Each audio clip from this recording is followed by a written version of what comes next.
నర్సీపట్నం అలాగే ఈఈపిఐయు ఉమ్మడి జిల్లా ఉంటారు. ఈ ఆంధ్రప్రదేశ్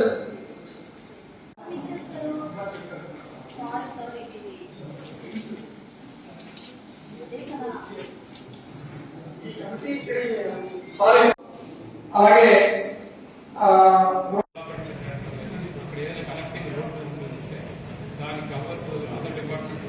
దానికి మనం ఏదైనా నిధులు కేటాయించి కల్వర్టులు నిర్మించడానికి అవకాశం ఉందా?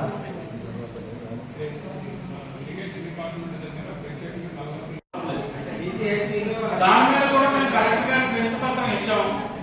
మరి ఎక్కడ కూడా నెమ్మదికి కూర్చుంటాం. అది కూడా చూడాలనుకుంటే పిలుస్తాం. నోట్ చేసుకోండి. Okay, next irrigation. ఉన్నట్టు ఇరిగేషన్ అయిపోయింది చిన్నది కదా.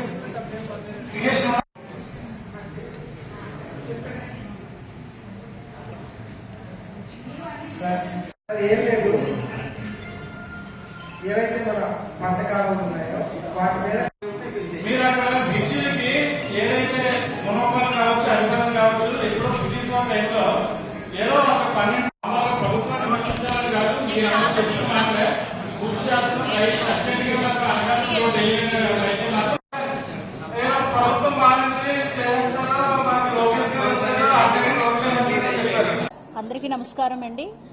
ఈరోజు జిల్లా పరిషత్ సమావేశ మందిరంలో మనకి ప్రతి 2 నెలలకు ఒకసారి స్థాయి సంఘానికి సంబంధించినటువంటి ఈ కమిటీ మీటింగ్స్ అనేవి జరుగుతూ ఉంటాయి. జిల్లా పరిషత్లో మనకి 7 కమిటీలు ఉంటాయండి. 7 కమిటీలకు గాను 4 కమిటీలకి కూడా యాజ్ ఏ చైర్పర్సన్గా జిల్లా పరిషత్ చైర్పర్సనే వ్యవహరిస్తారు. అండ్ ఇంకొక 3 కమిటీల్లో విమెన్ అండ్ చైల్డ్కి సంబంధించి అనురాధ గారు, కే కోటపాడు జెడ్పీటీసీ గారు చైర్మన్గా ఉన్నారు. అండ్ అగ్రికల్చర్కి సంబంధించి మనకి వైస్ చైర్మన్ ఎవరైతే ఉంటారో వారు వ్యవహరిస్తారు చైర్మన్గా. అదేవిధంగా సాంఘిక సంక్షేమానికి కూడా ఒక కమిటీ ఉంటుంది. దానికి కూడా నాతవరం జెడ్పీటీసీ గారు చైర్మన్గా వ్యవహరిస్తున్నారు. ఈరోజు ఏదైతే 4 కమిటీలకి సంబంధించినటువంటి ఏజ్ చైర్మన్గా నేను అండ్ మా గౌరవ సిఓ గారు, అదేవిధంగా గౌరవ ఎమ్మెల్యేలు, అదేవిధంగా గౌరవ జెడ్పీటీసీ సభ్యులతో కూడా ఈరోజు ఈ సమావేశంలో జరిగినటువంటి కొన్ని అంశాలు ఏదైతే మనకి గ్రామీణ ప్రాంతంలో ఉన్నటువంటి గ్రౌండ్ లెవెల్లో ఉన్నటువంటి సమస్యలన్నిటి కూడా ఈరోజు ఉమ్మడి విశాఖపట్నం జిల్లాకి సంబంధించినటువంటి 39 మండలాల్లో ఉన్నటువంటి సమస్యలన్నీ కూడా జెడ్పీటీసీ సభ్యులు ఇక్కడ డిస్ట్రిక్ట్ ఆఫీసర్స్ తోటి ముఖాముఖి అదేవిధంగా రివ్యూ మీటింగ్ అనేది ఏర్పాటు చేయడం జరిగింది. ఈ సమావేశంలో ముఖ్యంగా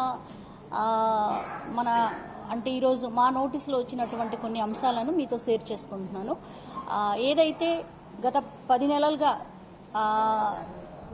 ఈ ప్రభుత్వం ఏర్పడిన తర్వాత, కూటమి ప్రభుత్వం ఏర్పడిన తర్వాత అనేక మంది విడో పెన్షన్స్ అనేది అందకపోవడం అనేది నిజంగా చాలా బాధాకరంగా ఉంది. ఎందుకంటే ఒక వ్యక్తి మన ఇంటి నుంచి ఎవరైనా మరణానంతరము అక్కడ ఎవరైతే భార్య కానీ భర్త కానీ ఎవరైతే ఉంటారో వాళ్ళకి వెంటనే వితిన్ 1 మంత్లోనే ఇచ్చేసేవాళ్ళు గతంలో అయితే.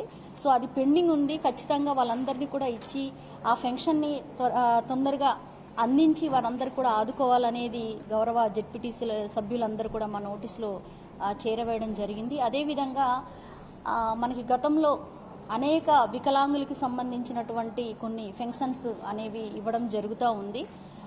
ఇప్పుడు వెరిఫికేషన్ కానివ్వండి, సర్వే చేస్తూ చాలామందికి కూడా పెన్షన్దారులందరికీ కూడా ఇప్పుడు నాన్ ఎలిజిబుల్ క్యాండిడేట్స్గా కూడా పక్కన పెట్టడం జరుగుతుంది.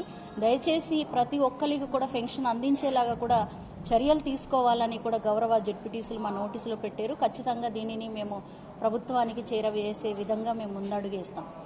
నెక్స్ట్ హౌసింగ్ విషయానికి వస్తే, గత ప్రభుత్వంలో ఏదైతే జగన్మోహన్ రెడ్డి గారి యొక్క హయాంలో టేకప్ చేసినటువంటి హౌసింగ్స్ ఏదైతే ఉన్నాయో, మనకి ఉదాహరణకు చెప్పుకోవాలంటే ఇస్రాయవరంలో జగనన్న కాలనీ అనే ఒక హౌసెస్ అక్కడ నిర్మించడం జరిగింది. దానికి ఈ ప్రభుత్వం ఏర్పడిన తర్వాత అక్కడ డ్రైనేజ్ కానివ్వండి, సీసీ రోడ్స్ కానివ్వండి, ఇవి దేనికి కూడా పెట్టినప్పుడు కూడా దాన్ని అమలు చేయలేని విధంగా ఉంది.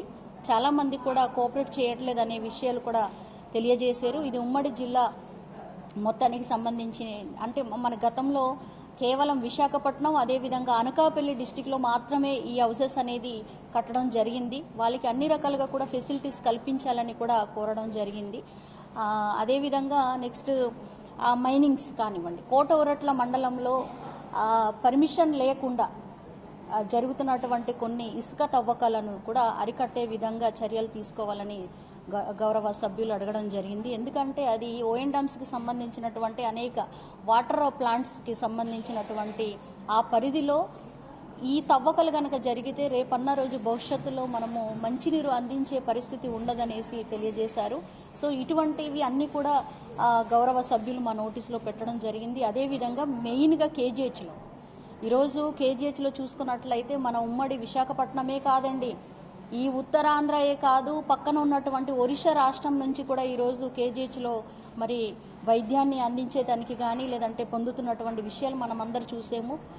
ఏదైనా మరణాంతరము పిఎం చేసేటప్పుడు కూడా ఏదైతే ఆలస్యత్వాన్ని వహించేటటువంటి పరిస్థితి ఉంది కాబట్టి దాని గురించి కూడా మాట్లాడడం జరిగింది. అదేవిధంగా కేవలం ఎస్టీస్ కోసం ఎస్టీ సెల్ అనేది ఒకటి అక్కడ ఏర్పాటు చేసి ఉన్నారు, గతం నుంచి ఉన్నది. అది దానిని రీమోడిఫికేషన్ చేసి దానికి ఇంకా ప్రజలకి చేరువయ్యే విధంగా కూడా చేయాలనేది గౌరవ డిఎంహెచ్ఓ గారు కూడా మాట్లాడి ఉన్నారు. సో అది అన్ని కూడా ఇంప్లిమెంటేషన్ చేసేదానికి కూడా అందరు కూడా సభ్యులు తెలియజేయడం జరిగింది. మరి ముఖ్యంగా ఏదైతే టీకా పల్స్ పోలియోకి సంబంధించినటువంటి టీకాలు ఏదైతే ఉన్నాయో అది కూడా అందుబాటులో లేనటువంటి పరిస్థితిని మనం ఈరోజు ప్రస్తావించడం జరిగింది. అదేవిధంగా పిహెచ్సి లెవెల్లో కానివ్వండి, సిహెచ్సి లెవెల్లో కానివ్వండి, గ్రౌండ్ లెవెల్లో ఉన్నటువంటి ఏదైతే హెల్త్ డిపార్ట్మెంట్స్ ఉన్నారో వాళ్ళందరూ కూడా చాకచక్యంగా గ్రౌండ్ లెవెల్లో వాళ్ళ యొక్క పనితీరు అనేది సన్నగిల్లినట్టే ఈరోజు సభ్యులు కొంత మాకు తెలియజేయడం జరిగింది.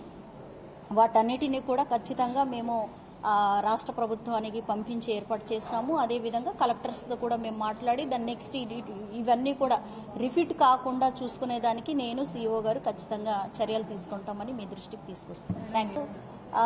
ఈ చర్చలో ఈ వేదికలో గతం నుంచే చిన్నపిల్లల మరణాలు అనేవి పెదబైలు మండలము రూడకోట ప్రాంతంలో కూడా అనేక మరణాలు జరిగింది. స్వయంగా నేను వెళ్ళాను. ఆ టైంలో వెళ్ళిన తర్వాత వాటర్ సమస్య వల్ల ఇటువంటి ప్రాబ్లమ్స్ వస్తుందా లేదంటే ఏంటి అనేది కూడా సర్వే టీం కూడా రావడం జరిగింది. కానీ ఈ మధ్య కాలంలో దాదాపుగా జీమడుగుల్లో అదే జరుగుతుంది, ముంచింపుట్లో అదే జరుగుతుంది, అండ్ పెదబైల్లో అండ్ ఉగ్గుపేట ఇలాగా అన్ని మండలాల్లో కూడా ఏజెన్సీలో ఇటువంటి ప్రాబ్లమ్స్ ఉన్నాయి. సో అక్కడ గర్భిణీ స్త్రీలు అందరూ కూడా భయపడుతున్నారు. పుట్టిన వెంటనే 3 కేజీలతో పుడుతున్నటువంటి బిడ్డలు 3 నెలలు కూడా వాళ్ళు ఉండే పరిస్థితి లేకుండా పోయింది. ఖచ్చితంగా దీని గురించి పూర్తి స్థాయిలో చాలా డెప్త్గా కూడా దీని గురించి మనము సర్వే చేయాలండి. ఖచ్చితంగా మా మహిళలందరికీ కూడా మంచిగా డెలివరీ అయ్యి పండంటి బిడ్డలతోటి వాళ్ళు సంతోషంగా ఉండేలాగా మీరందరూ కూడా మీడియాలో ప్రతి ఒక్కరికి తెలియజేయండి. రీజన్స్ అనేది ఇప్పటి వరకు కూడా బయటికి రావట్లేదు. గత ప్రభుత్వంలో కూడా 2 years నుంచి మేము పోరాటం చేసాము. వాటర్లో ఎటువంటి కెమికల్ కానివ్వండి ఇటువంటిది ఏమీ లేదు. అండ్ గర్భిణీ స్త్రీలు కూడా చాలా హెల్దీగానే బేబీ అనేది పుడుతుంది. ఒక 3.5 kgs అంత చక్కగా పుడుతున్న బేబీ 6 months లోపల మరణాలు అనేవి జరుగుతున్నాయి. ఇది అంతు చిక్కట్లేదు. ఇది ఎందుకు ఇలా జరుగుతుంది అనేది కూడా ఖచ్చితంగా ఇది పరిశోధన పరంగా మనము తీసుకెళ్ళాలి. సో దీన్ని చెక్ పెట్టే విధంగా కూడా నేను కలెక్టర్స్తో కూడా మాట్లాడతాను. నేను దీన్ని పూర్తి స్థాయిగా కూడా దాన్ని ఇంకా పెద్ద ఎత్తున కూడా అక్కడ మెడికల్ క్యాంపులు ఏర్పాటు చేసి అసలు గర్భిణీ స్త్రీలకి ఇలా జరగడానికి కారణాలు ఏంటో కూడా తెలియజేస్తాను. గతంలో రూడకోటలో సేమ్ ఇదే జరిగిందండి. జరిగినప్పుడు 3 సార్లు గర్భం దాల్చిన తర్వాత 3 కూడా కోల్పోయిన పరిస్థితి. మొన్న రీసెంట్గా కేజీహెచ్లో ఆమె డెలివరీ అయ్యారు. ఇప్పుడు 6 months అవుతుంది. ఆ ఊర్లో కాకుండా పక్క ఊర్లో ఉంటుంది. పక్క ఊర్లో ఉన్నంత సేపు బాగుంది, కానీ ఎంతమంది అలాగుంటారు? ఎన్ని నెలలు అలాగ ఉండగలుగుతారు? అంటే వైద్యులు చెప్పేది ఏంటంటే చిన్న చిన్న హౌసెస్ కదా, వాళ్ళకి విండోస్ కూడా ఉండే పరిస్థితి లేదు, ఆ బ్రీతింగ్ ప్రాబ్లం తోటే ఇది చనిపోతున్నారన్నట్టు గతంలో మాకు కొన్ని విషయాలు మా నోటీస్లో వచ్చింది. అంటే చిన్న ఇల్లు ఉంటుందమ్మా, పాక ఇల్లులాగా ఉంటాయి, డోర్ వేసిన తర్వాత మళ్ళీ మనకి రాదు. దాంతోపాటు వింటర్ సీజన్లో పిల్లలు ఏంటంటే మాకు ఏజెన్సీలో చిన్న కుంపటి పెట్టుకుంటారు. ఆ కుంపటి పెట్టుకున్నప్పుడు కూడా అక్కడ ఉన్నటువంటి కొన్ని ఆ వేడి కూడా పిల్లవాడికి తగలడం వల్లే అలా జరుగుతుందనేది కూడా గతంలో చెప్పి ఉన్నారు. మరి అది ఎంతవరకు నిజం అనేది మనకు తెలియదు. అది సో దానికి ఖచ్చితంగా అయితే పరిశోధన జరగాలి. మీకు ఆ విషయం చాలా మంచి పాయింట్ అడిగారండి. గత ప్రభుత్వంలో ఏదైతే గౌరవ జగన్మోహన్ రెడ్డి గారి నోటీసులు ఇది మేము పెట్టిన తర్వాత వారేం చేశారంటే ప్రతి మండల కేంద్రంలో బర్త్ వెయిటింగ్ హాల్స్ అనేవి మీకు ఎక్కడ వెళ్ళినా కనిపిస్తుంది. చూడండి, గర్భిణీ స్త్రీలు కనుక ఏదైతే ఒక 3 నెలల ముందుగానే వచ్చి అక్కడ బస చేసి సురక్షితంగా డెలివరీ అయ్యి ఇంటికి చేరవేసే వరకు కూడా తీసుకునేదానికి ప్రతి మండలంలో కూడా, ఇంకా జీకే వీధి అదేవిధంగా అనంతగిరి మండలంలో అయితే రెండేసి ఉన్నాయి, మండలానికి 2 చొప్పున పెట్టారు. ఆ ఒక్క బర్త్ వెయిటింగ్ హాల్లో అన్ని ఫెసిలిటీస్ అండి. ఒక గర్భిణీ స్త్రీకి ఏమేం కావాలో అన్నీ కూడా అక్కడ ఉన్నాయి. సో మా అక్క చెల్లెమ్మలు నేను మాట్లాడిన ప్రతిసారి కూడా చెప్తూ ఉంటాను. నా ఇంటర్వ్యూస్లో కూడా మీరు చూస్తే మీకు ఇదే ఉంటాయి. ఎక్కువగా దీని గురించి ఎక్కువ మాట్లాడి ఉన్నాను.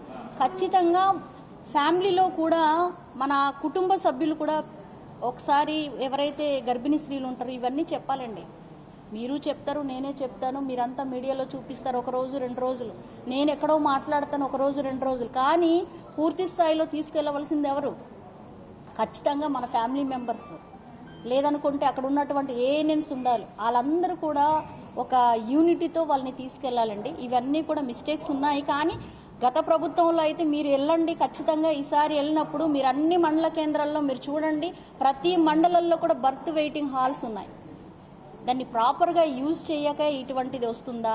లేదనుకుంటే మీరు ఇంకొక క్వశ్చన్ వేశారు. మీరు ఇటు డాక్టర్స్ చెప్పే విధానం వేరేగా ఉంటుంది, గర్భిణీ స్త్రీ చెప్పేది బిడ్డ బాగానే పుట్టింది, అంత బాగానే ఉంది, కానీ ఒకేసారి అరుపులు కేకలు లేదంటే పిల్లలు వామిటింగ్స్ అయ్యి చనిపోతున్నారు అనేసి ఇంకొక విధంగా చెప్తున్నారు. అంటే ఏదో గాలి సోకింది, లేదంటే మనం ఏది నమ్ముతాము? మామూలుగా మనం ఏం నమ్ముతాం? సైన్స్నే నమ్ముతాం. సో ఆ భూతాలు ఇవి అవి అనేది మనము అది ఎంతవరకు నిజం అనేది కూడా మనకు తెలియదు. ఎవరి నమ్మకాలు వాళ్ళ ద్వారా వెళ్ళాలి. కానీ అల్టిమేట్గా మనం ఏం చేయాలి? హాస్పిటల్కి రావాలి, మనం ఇదే నమ్మాలి. సో మీ అందరి ద్వారా కూడా ఇవన్నీ కూడా ప్రజల్లోకి వెళ్ళాలని కూడా మనస్ఫూర్తిగా కోరుకుంటున్నాం. మీకు అందరికీ తెలిసిన విషయమే, రాష్ట్ర వ్యాప్తంగా సెంట్రల్ గవర్నమెంట్ నుంచి గతంలో ఏదైతే జేజేఎం అది పూర్తి స్థాయిలో మనం చెయ్యలేదు. చెప్పాలంటే నిజంగానే ఇంప్లిమెంటేషన్ అది అంతంత మాత్రాన అయింది. మా గిరిజన ప్రాంతంలో ఏం జరిగిందంటే మొన్న ఈ ప్రభుత్వం ఏర్పడిన తర్వాత సో ఈ జేజేఎం అనేది ఇది ఇంప్లిమెంటేషన్ ఇక్కడ చేయడం కష్టంగా ఉందని కొన్ని రోజులు దాన్ని పక్కన పెట్టేశారు. దానికి బదులుగా ఏం చేశారంటే మా ముంచింపుట్టు మండలంలో జోలపుట్టు రిజర్వేర్ ఉంది, మీ అందరికీ తెలుసు. అక్కడి నుంచి ఏజెన్సీ ప్రాంతం అంతా కూడా ఒక రూట్ క్యానల్ లాగా పెట్టి అందరికీ కూడా వాటర్ అందించే కార్యక్రమంలోనే మొన్నటి వరకు కూడా ఒక పెద్ద ఎత్తున సర్వే అయింది. అండ్ అందరికీ కూడా విజయవాడలో కూడా పెద్ద వాళ్ళకి అంటే ఏ రకంగా దాన్ని ఇంప్లిమెంటేషన్ చేద్దామనే విషయంలో కూడా చర్చ అయింది. కానీ అది చేయాలంటే దాదాపుగా 5-6 సంవత్సరాలు పడుతుంది. ఈ 5-6 సంవత్సరంలో మనం ఏం చేయాలి? వాటర్ లేకుండా ఉండలేం. కాబట్టి మళ్ళీ మేము ప్రపోజల్ పెట్టిన తర్వాత యథావిధిగా మళ్ళీ జేజేఎం స్కీమ్స్ ఏదైతే ఉన్నాయో అది మళ్ళీ స్టార్ట్ చేయాలని మొన్న రీసెంట్గా వచ్చింది. ఇప్పుడు దాని మీద వెళ్తున్నాము. జేజేఎం ఒకటే కాదు, ఈరోజు జిల్లా దాదాపుగా 31 కోట్ల రూపాయలు ఎవ్రీ ఇయర్ కూడా మేము ఓఎండ్ఎం స్కీమ్స్ కింద మేము ఇస్తున్నాము. సో ప్రతి చోట కూడా వాళ్ళకి ఎటువంటి ఇబ్బంది లేకుండా చేయడానికి కూడా 3 జిల్లాలు కూడా మేము ఇవ్వడం జరుగుతుంది. రీసెంట్గా కూడా ఒక 31 కోట్ల రూపాయలు మేము శాంక్షన్ ఇవ్వడం కూడా జరిగింది.